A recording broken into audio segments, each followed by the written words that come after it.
की एक्टिविटी की सारी जो केमिकल रिएक्शंस एंड इक्वेशंस में दे रखी है उसमें हम सबसे पहले एक्टिविटी 1.1 की बात करते हैं। इसमें क्या है कि इसमें लिखा हुआ है कि हम मैग्नीशियम लेंगे, मैग्नीशियम रबर या रबर या रिबन लिख सकते हैं। मैग्नीशियम रिबन को बॉन्ड करना है ऑक्सीजन के साथ। तो इसमें सबसे पहले क्या किया गया है कि जो मैग्नीशियम रबर है उसको पहले सैंड पेपर से इसको साफ करना है। सबसे पहले इसको रब करना है। ये क्यों करना है, ये आगे भी क्वेश्चन दे रखा है। इसमें क्या होता है कि जो ये मैग्नीशियम है वो रिएक्टिव है, ऑक्सीजन के साथ रिएक्शन करके क्या बना लेता है, मैग्नीशियम ऑक्साइड। और ये मैग्नीशियम ऑक्साइड इसके ऊपर एक लेयर बना देती है। तो ये तो ये मैग्नीशियम है नीचे वाला, और ये ऊपर जो लेयर है ये मैग्नीशियम ऑक्साइड की लेयर बन चुकी है इसके ऊपर चारों तरफ से। अब हमें इसको बर्न करना है तो सबसे ऊपर लेयर होगी मैग्नीशियम ऑक्साइड की, फिर इसको हम बर्न करेंगे तो ये बर्न होगा नहीं, ये बर्न नहीं होगा, इसलिए हम इसको रब करते हैं सैंड पेपर से। सैंड पेपर से रब करने के बाद हम जो रिएक्शन लेंगे वो होगी मैग्नीशियम के ऑक्साइड के साथ रिएक्शन लेंगे तो मैग्नीशियम ऑक्साइड का फॉर्मेशन होगा। ये कैसा होता है, ये वाइट पाउडर होता है, वाइट पाउडर। अब इसमें क्या है कि ये कैसे जलेगा, ये जलेगा वाइट डेजिंग वाइट फ्लेम के जैसे जलेगा ये। और जो ये इसका एस है, ये एस होगा, एस का मतलब ये भभूति हो जाएगा।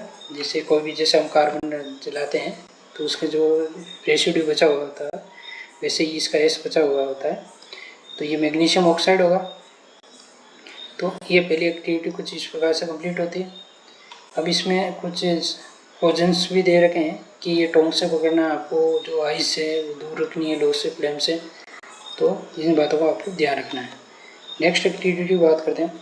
नेक्स्ट एक्टिविटी में लिखा हुआ है take lead nitrate. Lead nitrate का फॉर्मूला होता है PbNO3 का होल ट्वाइस। फिर इन्हें सॉल्यूशन मतलब एक्वस फॉर्म में लेना, इसको एक्वस फॉर्म में ऐसे लिखा जाता है। फिर लेना है पोटेशियम आयोडाइड, तो हमने लिया 2Ki पोटेशियम आयोडाइड, ये भी एक्वस में है। अब इसकी रिएक्शन करवानी है तो क्या होगा कि ये जो रिएक्शन एग्जाम्पल है ये है डबल डिस्प्लेसमेंट रिएक्शन का एग्जाम्पल है ये। इसमें क्या होगा कि आयंस चेंज हो रहे हैं जिससे Ki इस लेड के साथ ऐड हो जाएगा और जो ये K है वो नाइट्रेट के साथ हो जाएगा। मैं इसमें लिख देता हूँ ये क्या है, यह है लेड नाइट्रेट और ये नाइट्रेट है और ये है पोटेशियम आयोडाइड।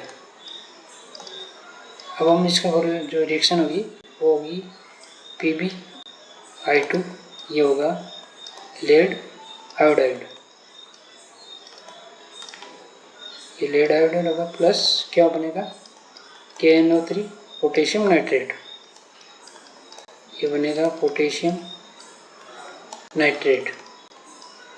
तो जो एक्टिविटी 1.2 है इसका आंसर ये रिएक्शन होगी, आप ये लिख सकते हैं। अब हम नेक्स्ट बात करते हैं, एक्टिविटी 1.3 की बात करते हैं। इसमें दे रखा है कि take a few zinc granules, zinc के छोटे छोटे टुकड़े लेने हैं कोनिकल फ्लास्क में या टेस्ट ट्यूब में और ऐड करना है हाइड्रोक्लोरिक एसिड या सल्फ्यूरिक एसिड, और इसमें ऑब्जर्व करना है कि हमें क्या रिएक्शन क्या होगी। तो इसमें हम बात करते हैं जब Zn की हम रिएक्शन कराएंगे H2SO4 के साथ तो ये डिस्प्लेसमेंट रिएक्शन होगी, ये ZnSO4 का फॉर्मेशन होगा प्लस H2 गैस निकलेगी। तो इसमें हम बात करते हैं, ये सल्फ्यूरिक एसिड है, आपको पता है ये सल्फ्यूरिक एसिड है और ये हो गया जिंक सल्फेट का फॉर्मेशन होगा। ये रिएक्शन कौन सी है, ये है डिस्प्लेसमेंट रिएक्शन, डिस्प्लेसमेंट रिएक्शन इसका ये एग्जांपल है। अब हम बात करते हैं कि Zn की रिएक्शन हम HCl के साथ भी करवा सकते हैं। तब क्या होगा कि ZnCl2 का फॉर्मेशन होगा और H2 गैस का फॉर्मेशन होगा। तो जी ये बनेगा जिंक क्लोराइड, ये जिंक क्लोराइड का फॉर्मेशन होगा। और ये HCl आपको पता है हाइड्रोक्लोरिक एसिड है ये HCl, तो इसमें बैलेंस कर सकते हो आप इक्वेशन। कि यहाँ 2 हाइड्रोजन है तो यहाँ H2 आ जाएगा और इसमें ये बैलेंस है पहले से। तो ये 1.3 का आंसर है, ये रिएक्शन और ये रिएक्शन। अब हम बात करते हैं नेक्स्ट 1.4। इसमें क्या दे रखा है कि इसमें है कि take small amount of calcium oxide, इसी को कहते हैं quicklime in a beaker. एक बीकर में क्विक लाइम लेना है, slowly add water to this, water add करना है और ऑब्जर्वेशन करना है और टेम्परेचर में देखना है क्या है। तो हम सबसे पहले क्विक लाइम जो कैल्शियम ऑक्साइड है ये कैल्शियम ऑक्साइड की रिएक्शन हमने करवाई वाटर के साथ, तब ये बना कैल्शियम हाइड्रोक्साइड। ये कैल्शियम हाइड्रोक्साइड है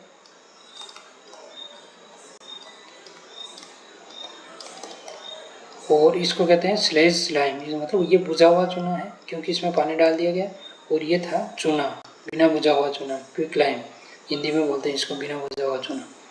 तो ये रिएक्शन इस प्रकार से होगी, इसमें हीट निकलेगी। तो ये एक्जोथर्मिक रिएक्शन है, एक्जोथर्मिक रिएक्शन है जिसमें हीट निकलती है, रिलीज होती है। तो जिसका टेम्परेचर क्या होगा, टेम्परेचर इंक्रीज होगा। टेम्परेचर को मैं शॉर्ट में लिख रहा हूँ और ये इंक्रीज का साइन है, ऊपर जा रहा है, टेम्परेचर इंक्रीज होगा इस रिएक्शन में, ठीक है। और इसको कॉम्बिनेशन रिएक्शन भी कहते हैं क्योंकि कॉम्बिनेशन क्या हुआ कि ये जो दो रिएक्टेंट है, 2 रिएक्टेंट मिलके 1 प्रोडक्ट बना रहे हैं। हीट कोई प्रोडक्ट नहीं होती है और ये 1 प्रोडक्ट बनाया, तो ये कॉम्बिनेशन रिएक्शन का भी एग्जाम्पल है। अब बात करते हैं हम नेक्स्ट एक्टिविटी की, एक्टिविटी 1.5 में क्या है, ये दे रखा है 2 ग्राम फेरस सल्फेट क्रिस्टल लेने हैं इन ए ड्राई बॉइलिंग ट्यूब में 2 ग्राम फेरस सल्फेट लेना है। फेरस सल्फेट का फॉर्मूला हो गया FeSO4, ये लेना है 2 ग्राम। अब note the colour of ferrous sulphate crystal, ये ग्रीन कलर का होता है, Gr2 ये ग्रीन कलर का होता है।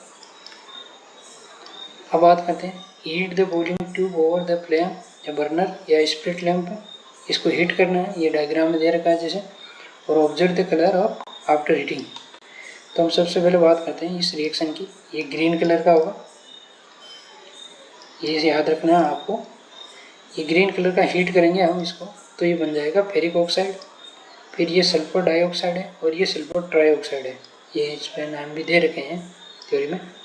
ये सल्फर डाइऑक्साइड और सल्फर ट्राइऑक्साइड, इनकी ये गैस जो रिलीज होगी यहाँ से, तो इस प्रकार से। और ये जो क्रिस्टल है, ये क्रिस्टल का कलर चेंज हो जाएगा, कलर चेंज हो जाएगा और डिकम्पोज हो जाएगा और फेरिक ऑक्साइड में चेंज हो जाएगा। तो कलर जो था ग्रीन कलर से ये कलरलेस में हो जाएगा। इस प्रकार से ये 1.5 का आंसर है ये रिएक्शन। अब हम बात करते हैं 1.6 एक्टिविटी की। तो इसमें है सबसे पहले देखा 2 ग्राम लेड नाइट्रेट लेना पाउडर उसका बॉइलिंग ट्यूब में, फिर hold tube with a pair of tong and flame पे गर्म करना है इसको और हीट करना और चेंज देखना है कि क्या होगा। तो जब हमने लेड नाइट्रेट लिया, ये है PbNO3 का वोल्टेज, इसको हमने हीट किया तो ये बना 2 PbO lead oxide plus 4 NO2 plus oxygen gas. तो ये है नाइट्रोजन डाइऑक्साइड, नाइट्रोजन डाइऑक्साइड। ये क्या कलर, ये है ना जो ये गैस है ये ब्राउन कलर की होती है। तो हमें जैसे ही ब्राउन गैस बाहर निकलेगी, रिलीज होगी, तो हमें पता चल जाएगा कि ये नाइट्रेट था और हमने लेड नाइट्रेट लिया था। तो ये रिएक्शन कुछ इस प्रकार कंप्लीट होगी। और ये लेड ऑक्साइड है, ये लेड ऑक्साइड का फॉर्मूला है लेड ऑक्साइड, और इसमें क्लियर नहीं दिख रहा तो ये है लेड नाइट्रेट। इस प्रकार से ये एक्टिविटी 1.6 कंप्लीट होती है। फिर हम आगे बात करते हैं एक्टिविटी 1.7। इसमें क्या है कि इसमें सीधा सा बता देता हूँ इसमें क्या करना है कि इसमें ये बीकर लिया गया है, बीकर में ये कार्बन रोड या ग्रेफाइट की रोड लगाई गई है, वाटर लिया गया है, इसमें प्लस ऐड किया गया है थोड़ा सा सल्फ्यूरिक एसिड H2SO4 आयंस के लिए, और टेस्ट ट्यूब में ऑक्सीजन निकल रही है, हाइड्रोजन निकल रही है, और प्लास्टिक का मग है ये एनोड और कैथोड से ऐड कर दिया गया है इसको स्विच बैटरी के थ्रू। इसमें क्या रिएक्शन होगी कि जो H2O है इसमें हम देखें अगर हाइड्रोजन और ऑक्सीजन का अमाउंट, तो यहाँ पे हाइड्रोजन है 2 और ऑक्सीजन है 1, तो ये 2:1 रेशियो में है हाइड्रोजन और ऑक्सीजन। जब इसका बात करते हैं हम रिएक्शन की, तो इलेक्ट्रोलाइसिस के थ्रू जब रिएक्शन होगी इसकी, तो ये कुछ इस प्रकार से निकलेगी, H2 और O2 2H2। यहाँ पर 2 मॉलिक्यूल है, यहाँ 1 मॉलिक्यूल है, तो ये डबल होगी, ये कम होगी, उससे हाफ होगी। तो हम देख सकते हैं कि ये 2 मॉलिक्यूल है और ये 1 मॉलिक्यूल है। हाइड्रोजन गैस की अमाउंट ज़्यादा है, इसमें यही पूछा गया है कि ईच गैस में क्या होगा और which gas is present in each test tube. तो इसमें जो एनोड है, एनोड पे ऑक्सीजन बनेगी, यहाँ पे ये देखो एनोड की तरफ ऑक्सीजन बनेगी, और जो कैथोड है उसकी तरफ जो ये हाइड्रोजन गैस बनेगी। और अमाउंट किसका ज़्यादा होगा, हाइड्रोजन गैस का होगा। ये आगे भी क्वेश्चन दे रखा है, ये इसका आंसर है इलेक्ट्रोलाइसिस के थ्रू। तो इसके पीछे रीज़न है कि इनका जो H2O में अमाउंट है वो हाइड्रोजन का ज़्यादा होता है, इसलिए ये हाइड्रोजन गैस डबल में निकलती है और ऑक्सीजन गैस उसके कंपेरिजन में आधी होती है, हाफ। 1.7 के बाद 1.8 लेते हैं। इसमें कहा गया है कि 2 ग्राम सिल्वर क्लोराइड लेना है आपको चाइना में, और इसका कलर देखना है और प्लेस इसको सनलाइट में करना है। ये सनलाइट में रखा हुआ है इसको, और ऑब्जर्व कलर करना है। तो सिल्वर क्लोराइड है वो ग्रे कलर का होता है, जो ये AgCl है ये ग्रे कलर का होता है, और जो ये सिल्वर होगा फिर इनटू किस में कन्वर्ट हो जाएगा, ये वाइट में कन्वर्ट हो जाएगा। White colour silvery white colour होता है, और ये कलरिंग गैस रिमूव हो जाएगी यहाँ से सनलाइट के थ्रू। इसने सनलाइट के थ्रू एनर्जी या हीट अपने अंदर ली, तो ये एंडोथर्मिक रिएक्शन का भी एग्जाम्पल है, एंडोथर्मिक रिएक्शन का भी एग्जाम्पल है ये। और ये डिकम्पोजिशन का भी एग्जाम्पल है कि यहाँ पे वन रिएक्टेंट है वो 2 प्रोडक्ट में कन्वर्ट हुआ, तो ये डिकम्पोजिशन का भी एग्जाम्पल है। तो इसमें मैं रिएक्शन को शॉर्ट में लिख देता हूँ, ये रिएक्शन जैसे एग्जाम में नहीं लिखना है आपको, ये केवल ऐसे ही है लिखने के लिए। तो इस तरह से ये रिएक्शन कंप्लीट होती है इसमें 1.8 में। अब हम बात करते हैं 1.9 की। इसमें क्या है कि इसमें जो लिखा हुआ है इसमें मैं सीधा ही बता देता हूँ कि ये सबसे पहले इसने क्या किया कि इसने कॉपर सल्फेट लिया, कॉपर सल्फेट का सॉल्यूशन लिया टेस्ट ट्यूब बी में, और एक आयरन रोड ली, इसने आयरन लिया और कॉपर सल्फेट का सॉल्यूशन, जो आयरन की कील थी या नेल लिख सकते हैं, आयरन नेल, ये कैसी ब्राउन कलर की होती है ये रही आयरन नेल। तो इसने आयरन लेड डिप की, इसमें कॉपर सल्फेट है, इसके साथ रिएक्शन की, तो ये बना गया FeSO4 + H2O। तो ये FeSO4 अभी पढ़ा था हमने, ये ग्रीन कलर का होता है। तो इसमें क्या होता है कि जो आयरन है वो ज़्यादा रिएक्टिव है, तो इसको इस सॉल्यूशन में से इस जो मेटल है उसको रिप्लेस कर देगा। सॉरी यहाँ H2O नहीं कॉपर आएगा, तो और कॉपर को रिप्लेस कर दिया गया और खुद ने यहाँ इस आयन के साथ ऐड हो गया। फिर हम बात करते हैं नेक्स्ट, देखो ये एग्जांपल दे ही रखा है इसमें कॉपर सल्फेट। तो ब्लू कलर था ये कॉपर सल्फेट, ग्रीन कलर में कन्वर्ट हो गया, ये ब्लू कलर का था। हम लिख सकते हैं यहाँ पे कि ये ब्लू कलर का था, और ये ब्लू कलर से ये ग्रीन कलर में कन्वर्ट हो गया। अब हम बात करते हैं ऐसे ही आयन और एग्जाम्पल कौन से हैं, जैसे हम जिंक पर है, तो जिंक और कॉपर सल्फेट की रिएक्शन करवाए तो ये ब्लू कलर का होता है और जिंक सल्फेट में कन्वर्ट हो गया। तो जिंक मोर रिएक्टिव है कॉपर सल्फेट के इस सॉल्यूशन के कंपेरिजन में, कॉपर से ज़्यादा, कॉपर मेटल से, तो ये कॉपर मेटल को इस सॉल्यूशन से रिप्लेस कर देगी। फिर हम लिया था Pb लेड, ये है लेड की रिएक्शन हम कॉपर क्लोराइड के साथ करवाई, तो ये लेड क्लोराइड बन गया, फिर कॉपर यहाँ से रिप्लेस हो गया। तो इसमें लिखा हुआ है जिंक और lead are more reactive element than copper, they displace copper from its compound. तो जो जिंक एंड लेड है वो ज़्यादा रिएक्टिव है किससे, कॉपर से। और यहाँ ऊपर क्या था कि Fe आयरन है वो ज़्यादा रिएक्टिव है कॉपर से। तो ये कुछ रिएक्टिविटी का ऑर्डर है ये यहाँ पे। इस प्रकार से ये जो एक्टिविटी है 1.9 कंप्लीट होती है। अब हम बात करते हैं 1.10 की। इसमें क्या है कि ये डबल डिस्प्लेसमेंट रिएक्शन का एग्जांपल है। तो इसमें जो लिया गया है, ये रिएक्शन ली गई है, सोडियम सल्फेट की रिएक्शन करवाई गई है। सोडियम सल्फेट लिया गया है और 3 ml बेरियम क्लोराइड लिया गया है। और सॉल्यूशन में ऑब्जर्व देखना है हमें क्या है। तो ऑब्जर्व क्या हुआ कि जो ये है ये इनसोल्यूबल है, इनसोल्यूबल, सोल्यूबल इन वाटर। तो ये बनेगा पीपीटी, प्रेसिपिटेट। पीपीटी, प्रेसिपिटेट को हम शॉर्ट में लिखते हैं पीपीटी। तो ये पीपीटी बन जाएगी। और ये पीपीटी कैसी होती है? वाइट कलर की होती है।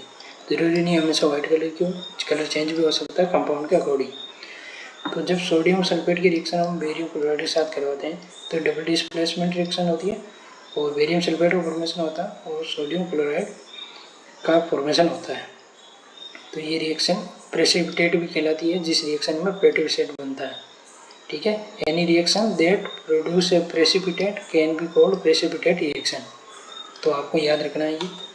अब हम बात करते हैं नेक्स्ट एक्टिविटी 1.11 में क्या कह रहा है इसे? ये कह रहा है कि चाइना डिश लेना है, उसमें 1 ग्राम कॉपर पाउडर लेना है और ऑब्जर्व करना है इसको हीट करके। तो हमने क्या किया, ये रहा कॉपर लिया और ऑक्सीजन के साथ हीट किया तो ये कॉपर ऑक्साइड में चेंज हो गया, ये हो गया कॉपर ऑक्साइड। और जो ये कॉपर ऑक्साइड है ये ब्लैक कलर का होगा। जैसे ब्लैक कलर बनेगा हमें पता चल जाएगा कि कॉपर ऑक्साइड है। ज़रूरी नहीं है कि सबका ब्लैक कलर इसी का होगा, और भी कोई कंपाउंड हो सकता है रिएक्शन के अकॉर्डिंग। तो ये ब्लैक कंपाउंड बनेगा जो क्या होगा, कॉपर ऑक्साइड होगा। इस प्रकार से ये एक्टिविटी कंप्लीट होती है यहाँ पे। और जो क्वेश्चन है वो नेक्स्ट वीडियो में देखेंगे हम।